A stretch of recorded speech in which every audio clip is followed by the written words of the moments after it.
little. I'm TV Padma from Science and Development Network. You spelled out India's stand, but how does that relate to the stand of G77 and China, and also the basic countries are all in concurrence on these issues? Well, basic, as you know, Padma, we've issued a very strong statement that's more, I think, almost squarely along the lines of what I said. And we do view G77 plus China as a bloc, which is important for us to move forward together. And while I cannot speak for every single member of G77, it has been and will continue to be our effort to keep G77, China, basic all together so that we speak as one voice and our voice is heard loud and clear. Let me get the friend from Bangladesh first. At the back, at the back. I'd like permission to ask two questions. Honorable Minister, my name is Zain Mahmood, and I work for a news agency, UNB News in Bangladesh. We know that one of the consequences of climate change is desertification. Yeah. And in that context, the issue of water becomes doubly important. Now, we know that the South Asian countries share many river waters. And lower riparian countries, countries that are downstream, have been advocating a basin-wide approach to share these waters. But we have not seen much progress in this. And recently, when the Indian Prime Minister visited Bangladesh, there was a much publicized, there was a lot of talk about this. I know we all understand you're talking about Tista. Let's move on. We understand the politics. Yes, this is critical. This is very important for my readership in Bangladesh. I understand, which is why good you're asking yes. it. So I wanted to ask you: do you think that in the backdrop of climate change, there should be an agreement on these rivers, and how quickly? That's the first question.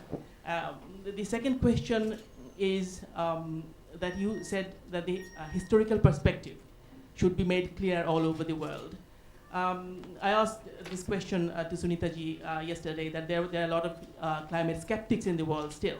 Can anything more be done to win over domestic opposition that prevents world leaders from delivering at these COP summits?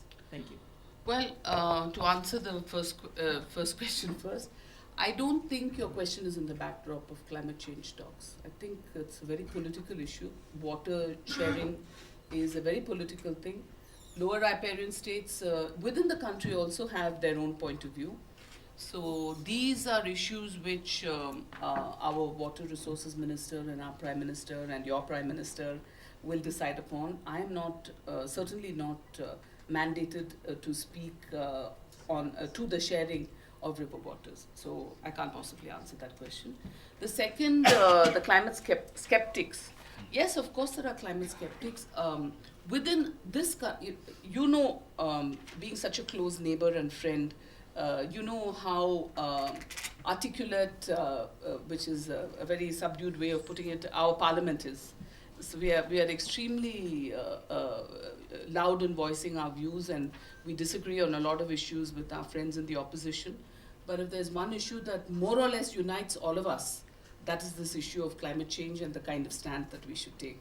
So I think many, across the board, political parties are united that equity, poverty eradication, development need to be placed on the center stage as far as climate change I think is concerned. Zain was talking about President Obama, right?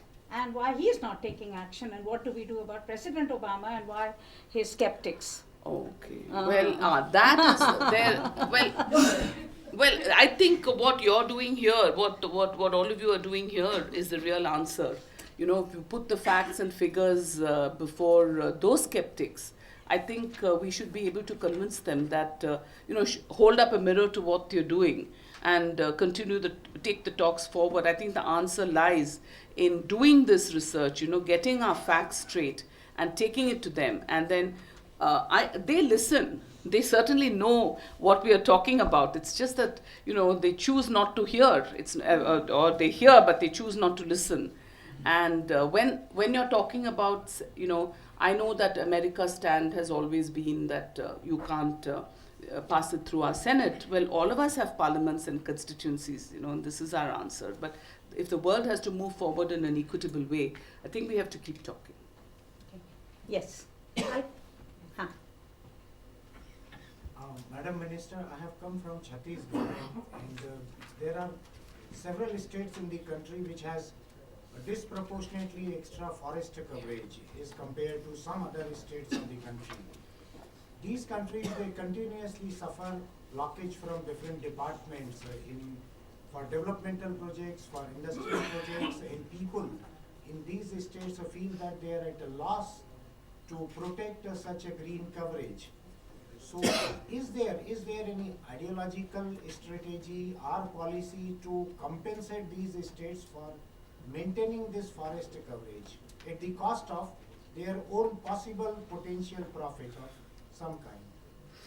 No, we don't have any such. I think we are not looking at it from the point of view which you mentioned, which I do agree is a particular point of view. There are two different things you're talking about. If those forests in Chhattisgarh or whichever heavily forested state, if those forests are denuded in order to provide water, roads, electricity, whatever to the people, they're the people who are going to benefit from it. For me, the problem lies in, should that be allowed or not? Is this more important or is the forest more important? So I don't believe that the question of compensating the state arises in any way at all. It is the people and it is a country as a whole which we need to look at. Okay. Okay. Reena? आगे दे दीजिए पहले और फिर पीछे. My question to you is, there seems to A little be louder. I think people at the back can't hear. Can't hear? Is it on? It's not on. It's on. my question is, there seems to be a concerted movement by the Annex 1 countries to kill Kyoto. And I think we're running out of time because the commitment period is coming to an end, the second commitment period in next year. So what can you do? What can India and China and the G77 countries, what can they do?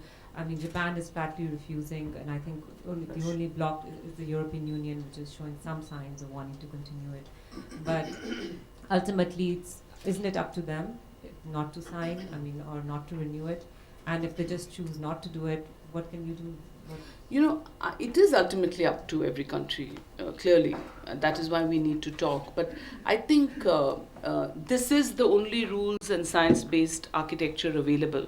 And if we present our case convincingly, if they extend the period of talks so that we continue until another structure can be created based upon the principles of common but differentiated responsibilities, that is the only way to do it. See, I believe, Reena, that the counter question that because people don't agree, should we not junk it or should we not do something else, is not really an answer. I think we will then be losing out on the big picture and on the most important perspective. So I believe that the effort should be to continue to talk and try and convince as many people we can that the only way to go forward is the continuation of the second commitment period. I am Anil Paulkar from Latur, Maharashtra. मैं लवासा के बारे में कुछ पूछना चाहता हूँ. Sure. But Lavasa and climate change. Yes. Related to environment. ठीक है.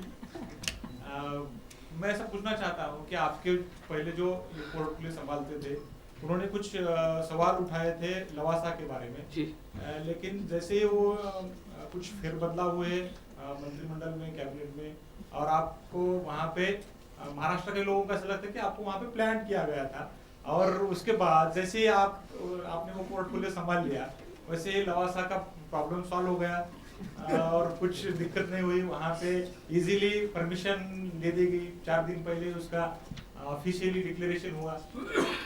हमारी जो सेंट्रल गवर्नमेंट की पॉलिसीज है, वो पॉलिसी सस्टेन्स है या पर्सन के ऊपर डिपेंड है? कि अगर पर्सन बदलता है तो पॉलिसीज चेंज हो जाएगी. नहीं, मैं can I speak in English? I'll speak better. See, the issue is actually there is only one government.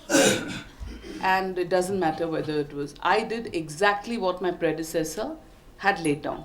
My predecessor had laid down 6 non-negotiable conditions and 28 other conditions before issuing environmental clearance.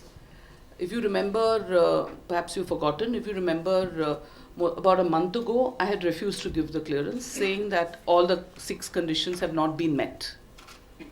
And then the matter went to court. And the matter is in court even now.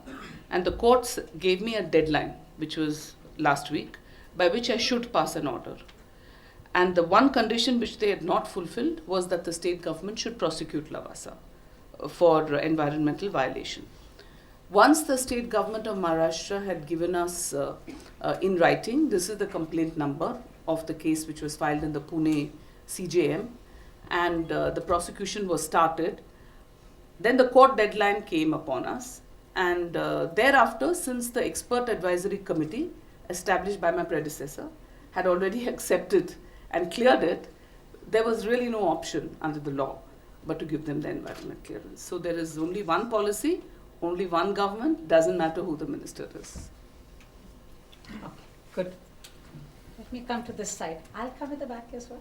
Don't worry. Yes. This is a Kerala related question. This regarding this Adirapalli. Adirapalli project. It is very well known that. Sunita banned Adirapalli. No, that is not relevant. We know that the earlier former government has sent put forward a new project. There they are saying that there will not be any substantial damage to either forest or environment. I know that you have written a letter to the present government to submit new report. What is the present stage? 1. 2. Whether the government has a positive attitude to start the project. No, I can't tell you about the attitude because we haven't taken a view yet. But it's pending because we have sent the Western Ghats, the Madhav Gadgil report, which was submitted a little while ago. We are studying it, and until we take a view upon the Madhav Gadgil report, I will not be able to answer any questions about issues which are. This is also covered in the report. So I will not be able to take a view on it unless my ministry, after the experts have told us and after whatever consultations we are doing are over, I will not be able to take a view on it until then. It is not a closed chapter. I don't know. I'm not saying anything.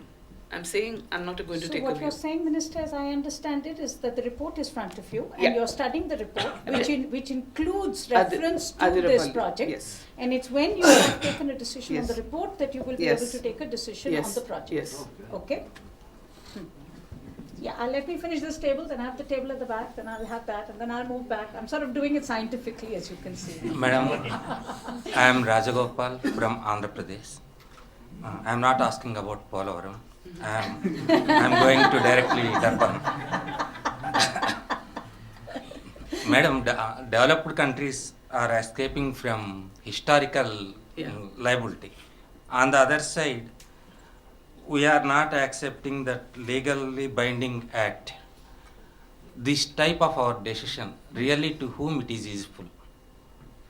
See, it's not a question of being used. We hope to the whole world because climate change has to be viewed from the point A of historical emissions, B of respective capability. Tell me, what is the point of accepting something which, if I remember when I was a young MP, somebody was talking to the then Prime Minister, Mr. Rajiv Gandhi, so enthusiastically about solar energy. You were also talking about it, I think, now. I don't think that the initial capitalization cost of solar energy has come down really that much from then, the 80s till now. So, to me, I don't know when we talk about climate change and mitigation, can we afford it? Can we really? So it becomes equity becomes a very important issue. So who is it useful for? I would rather put the question, what can we possibly do? What is the burden that is placed upon us? How much do we sacrifice? How much further do we go? The difference is between life, livelihood, and a lifestyle. And I think the developed countries need to answer that question. Okay, last on this table. Yes, so you're moving to the back, yeah. Thank you, madam. I have a few questions on the Indian delegation to the COPs. Number one, is it true that India has routinely not had lawyers on the delegation? Part of the delegation, is that true? Because that's what I've heard, number one. Number two, our top negotiators have been Dasgupta and Ghosh. And after 2009, they haven't had a very palpable role in the delegation. So are they going to be re-co-opted in the 2011 one? And if not, what is the MOEF planning about the next generation of negotiators for climate change? Thank you. Assuming we're all there. My answer could just be, well, I don't know, which is the truth. I don't know whether a lawyer should not or cannot. I don't see why not. I don't see why a lawyer cannot be included. I don't know of any rule that says a lawyer should not be included. I would rather you didn't go into individuals. I think this country is much larger than a few individuals. I honestly have no idea. I know that Mr. Ghosh and others have played stellar roles in as negotiators, but we have lots of negotiators. At the moment, the composition has not been decided. So I'm not able to say who will be there and who won't be there. I know I'll be there. Last two COPs we have seen. So what next we are looking for Durban? We are looking for the KP parties, of which the US is not a part, to continue the second commitment period. We hope international... I forgot when in my speech to refer to the Green Climate Fund. The fact that pledges have been made which have not been... The fast-track finance, none of the pledges have been redeemed partly even or in full. And we are hoping that the Green Climate Fund will take off and people will come. We are aware that there's a recession in Europe and everywhere else, but these are pledges and promises that have been solemnly made by countries. So if not immediately, we hope that it will take off and that finance, which is a pillar of mitigation, will be addressed also at COP. I didn't say we went too far. I said we walked the extra mile because we wanted confidence to show that we, even within the country, we are taking voluntary actions. So we really feel it's time now for an X1 countries to show where their resolve lies and to show what they are capable of doing. And we hope that if KP countries are persuaded to continue the commitment period, the USA will also fall in line. Okay, I have last three over here. Yes. And then Ashwini and then Siddharth. Myself, Ashish Senapati from Odisha. Odisha has been facing sea erosion since long. Sea erosion. Sea erosion due to actually it is a man-made disaster due to construction of ports and denudation of mangrove forest. Due to construction of ports and denudation of mangrove forest. But when you ask government, they simply blame the climate on the blame the climate for the sea erosion. But which is not a fact. Even in government report, they said due to climate change, sea is crawling man and single towards the coast, which is not a fact. Now my second point is, your predecessors appointed Meena Gupta committee and Saxena committee regarding POSCO, and they submitted an adverse report that the state government has been violating Forest Right Act. In spite of that report, again your predecessors gave green signal to POSCO. I don't want to talk really, but you'll appreciate that I really don't want to comment upon any actions that were taken by my predecessor. All I want to say is, as far as the sea line is concerned, we have the CRZ notification now, and we intend to implement it very seriously. Any violations will be taken care of. Every state will have its own committee also. And mangroves, I'm personally extremely interested in and committed to the preservation of mangroves. I think they're an incredible source of biodiversity, and we certainly want to take all steps. I don't mean it as purely as words, but I think we need to really focus up. It's one of the things that I'm intending to do. Ashwini? Yeah. Ma'am, I come from Himachal Pradesh. I'm based at Shimla. I represent Indian Express. Himachal, by and large, has done very well on environmental issues. You are aware. but there are a lot of bad things also happening, especially in the power sector. Not only the trees are being allowed to be cut at the project sites, but the problem about the transmission lines. Yeah. Because every project, if has its own transmission line, they'll cut so many trees and forest clearance issues and other issues. I am aware that you have written to the government that some kind of power corridors for transmission lines should be set up. But before that comes, JP company has been given permission to evacuate power, which will cut down 22,000 trees. So another issue about the few projects in Chamba area where cumulative assessment study has been recommended, but the ministry gave its permission to one project. The project work can start and simultaneously study can also be done.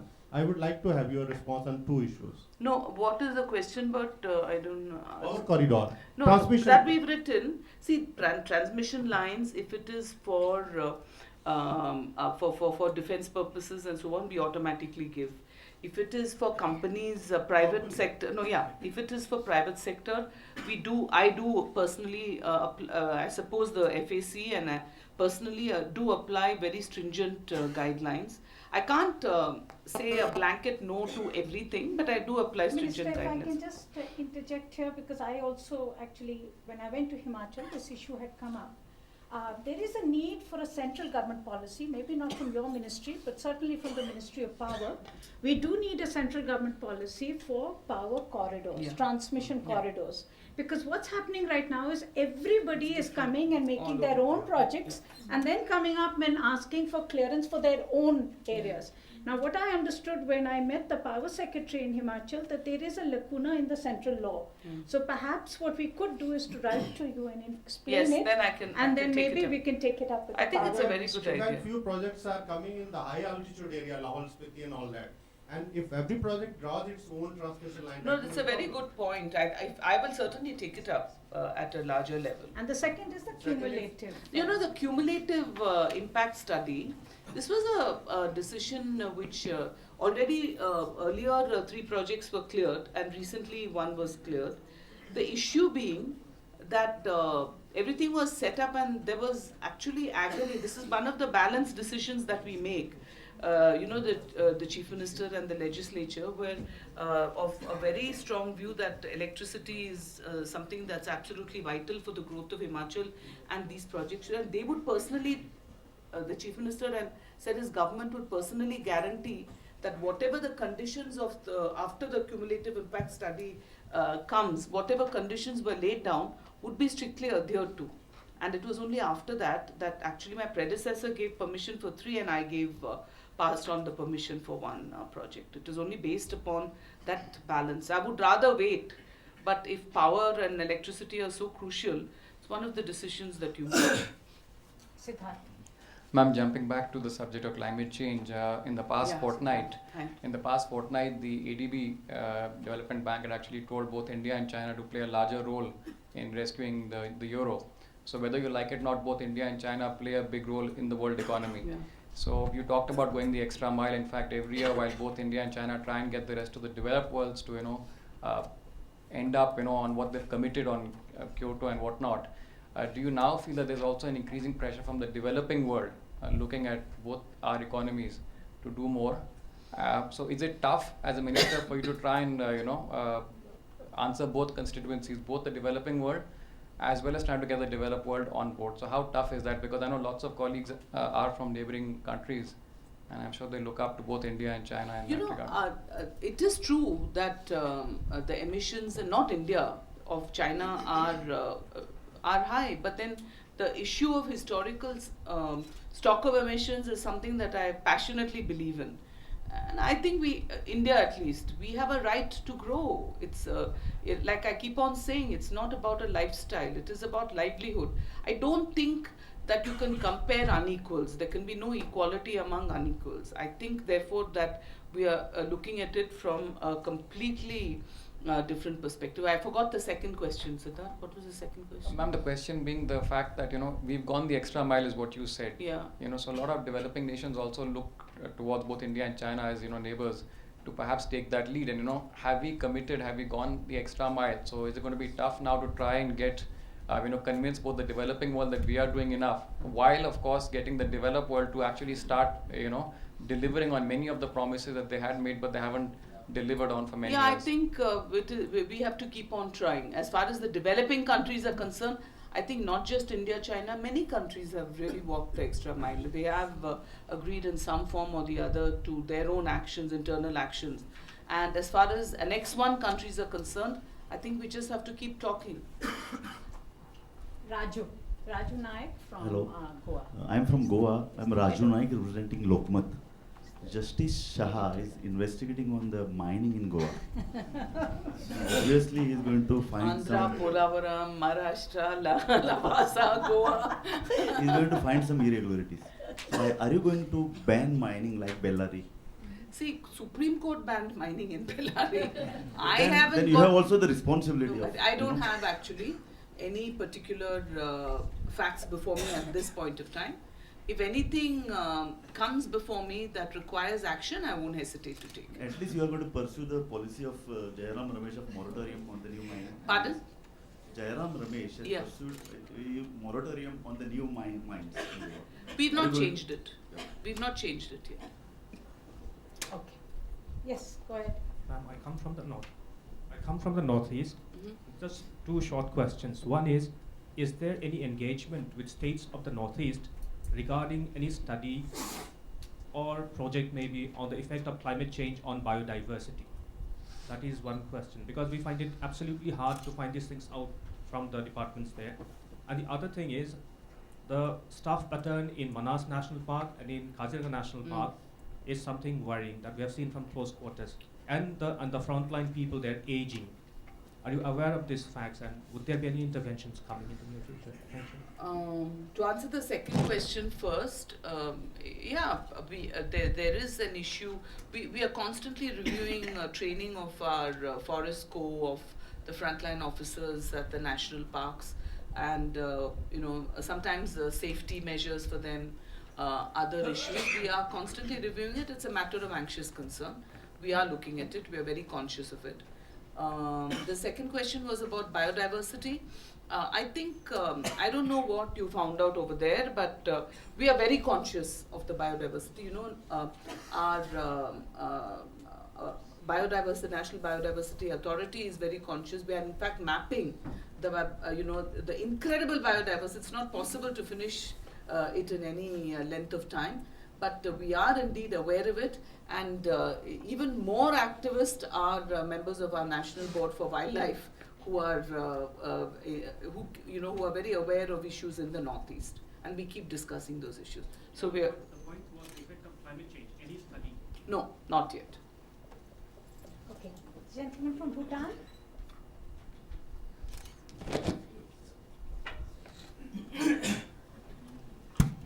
Thank you, Your Excellency. My name is Ugen. I'm from Bhutan, a small country which takes pride in its conservation policy. Happiness. The government and the people, which I agree to a certain degree. My question is, as we prepare to go to Durban, I mean, what voice will the smaller countries like Bhutan or Nepal, what voice will they have? Should we trust in India or trust that India will do our part also at the COP meetings? You can always trust India to stand by you and to do the right thing. But I want to tell you that you have a very, very active government and minister who speaks in a very articulate and extremely knowledgeable way, both about climate change and about forests. So you're definitely represented, and we are friends and neighbors and more than that, and we'll always stand by you. No, but at the negotiations, I've never been to the negotiations, but will they have any voice, or will they be clubbed with some countries? Everybody has a voice. It's not. Actually, there has been a suggestion which we have been a little worried about, that only groups of countries will speak and not individual countries at COP because of the paucity of time. I don't know what people are going to do to address that, but we are concerned about that. But I can't answer that question. Good. Okay. Anyone else at the back? We have? Yes. Okay. I'm Chetan from Hindustan Times. Now I have a small question. You have spelled what are the non-negotiables? Chetan, sunai nahi de raha. Can you hear me now? Yeah. I have a small question. You have spelled out non-negotiables for Durban. Yeah. What are the negotiables India will take for Durban? Can't reveal all my secrets. As much as you can. I have to go. No. I have said whatever I wanted to say, Chetan. That's for the cabinet. Can I ask you a local question? No, wait a minute. Just one minute. Let me just manage this a little bit. I'm trying my level best to just manage it. Nitin, and then yes, I have you at the back. I take one by one. Yes. Good evening, Mr. Nitin from the Times of India. In case the Annex 1 countries agree to a political statement supporting Kyoto Protocol, would you then be agreeable to a discussion on a long-term future deal? Or is it only if the Annex 1 countries actually commit their numbers that would you wish discussions start on a long-term deal? I'm going to take the easy way out and say I'll be a really bad negotiator if I tell you everything now and you put it in your paper tomorrow. So I can't tell you. Okay, last. Can you hear me? Yeah. Yes, I can hear you. Hello, ma'am. Yashodhara from Business World. I have two questions. The first one is about the unilateral trade measures. Now, what we may perceive as discrimination in trade barriers, now they are stuck to their stand that it's for climate change and to help climate change, that cause. So how do you really bridge that gap? They are stuck to one side. Would it not indicate another sort of deadlock? And the other question is, like, we've been having these talks since 1992, and we either have political deadlocks or watered down agreements. So how long can this really continue? What is the future? Because in the process, we're spending lots of time, energy, and emitting lots of CO2. So. But lots of, the issue is really that this is the concern of everybody, of the entire conference of parties, and not the concern of 1 or 2 or 77 countries. Something that should, that we should be at a deadlock is something that concerns all of us equally, and we should all work towards breaking it. And I believe that there is a point at which basic inequity we cannot compromise on. And as far as the trade barriers are concerned, I think that it is actually unfair at this point of time because of historical stock of emissions. And while it does affect the climate, I think there should be a different yardstick applied to Annex 1 and non-Annex 1 countries. Thank you. Good. I have people from, anyone else from the back? Okay, Priscilla. I'm Priscilla from The Hindu. I just wanted to ask, you spoke about persuading Annex 1 countries. The UNFCCC system doesn't, it works by consensus. If even one country is not persuaded, that decision will not be taken. Similarly, even if India alone sticks to its stand and nobody else does, there will be no decision. So the kind of deadlock she's speaking about, it seems to be what is likely to happen at Durban. Is India okay with going the next 5-10 years without any sort of international treaty in place to legally mandate mitigation, emission cuts by developed countries? If next year the first commitment period of Kyoto is over and there is no new commitment period, if there's no legally binding treaty, is India okay with that? Do we agree with the US, which seems to be fine with just countries going ahead with their own voluntary emission reduction measures? We are doing that. No, I'm fine with only that. If that is what ends up, are we okay with that? Do we agree? No, we are not okay with that. I'll definitely not. I definitely would like to see an extension of the second commitment period. So if that doesn't happen, if that does not happen in Durban... No, sufficient unto the day the evil thereof. I don't believe that this is a positive attitude, Priscilla. I'm going into it with a positive attitude. We are not okay with there being no structure in place, and we are going to work towards making that structure happen. Okay, I have people from Sri Lanka. Yes. I'm Shamendra from Sri Lanka, Prime Minister. We've seen the unraveling in Europe, which accelerated in the last few months.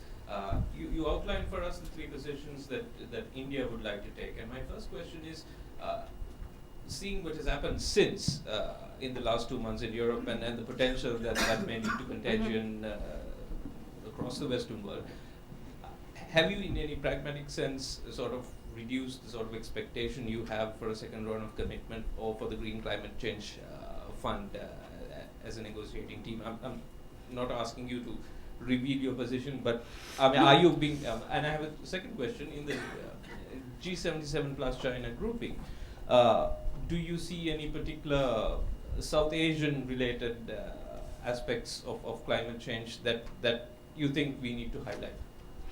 No, there are South Asian aspects of climate change, but we are not. We are having different discussions on those, on the Himalayas, for example. They are not a part of Durban. It's a different thing. I think the time will be so limited in Durban. We should really concentrate upon these issues. About the 3 agenda items which we raised, I am passionately committed to those items. I think in the interests of equity, they should be there. We are pragmatic. We do know that there is a recession, that nobody is going to fill the coffers of the Green Climate Fund immediately. But I would emphasize that the principle of it needs to be acknowledged and reaffirmed once again. And also that it is a pledge solemnly made by a party or a country. And you can't just say, let the private sector do it or let's do innovative funding. It is a pledge that should be redeemed by a country. Okay. So can I now thank the Minister very much? And do you have a question, Urmi? Go ahead. Urmi Goswami from the Economic Times. You mentioned just a few minutes back that you're not okay with, there being no legal framework, as in a Kyoto Protocol, and you are not obviously okay with the idea that each country does its own thing, like the US wants it, with no broader legal framework. So exactly it may require some gives from us. What are the areas where you think India could show or would like to show some flexibility? No, that's not the word I was looking for. But basically, what is it that we are ready to say, okay, we can live with this for the sake of Kyoto? I think we've already said a great deal. And I'm being absolutely candid with you. I don't have a mandate to say anything more than this. Absolutely. Okay, last. Absolutely last, and then I have to thank the Minister, and I want to request her to join us for tea. Okay? Ma'am, I'm Bhavesh from Maharashtra. What is the current status of National Action Plan on climate change? The National Action Plan is being very well implemented. It consists of several parts, and each part I think is doing really well. It is being implemented. The various sectors are being reviewed from time to time, and I think it's going forward really well. I had explained to them, Jayantiji, I think the question that Bhavesh is asking is partly borne by what I had explained, was that the Ministry of Environment's Green India is actually lagging behind. Okay?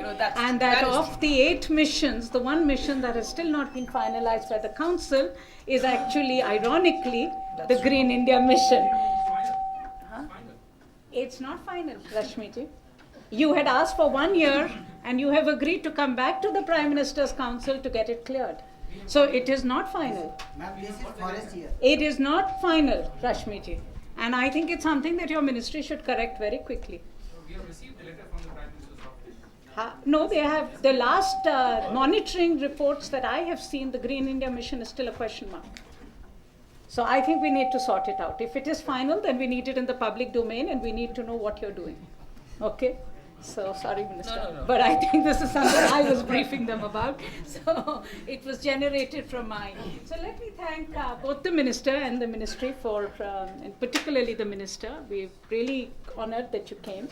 Delighted that you shared with us, and I think particularly for many of us coming from different parts of the country, this was one opportunity to ask you things that we are obviously concerned with. And it's interesting always that climate change is an issue that does concern us. But more important for us is really, as you said, the livelihood issues and the real issues that affect us on a day-to-day basis. And those are the environmental issues that I think were reflected in the room today. And we're really, we really hope that we will continue to have very strong leadership on environmental issues. And as I know you're committed to make sure that we do not slip on any one of those concerns that we have. And as far as climate change is concerned, we will look forward to seeing you when you come back from Durban.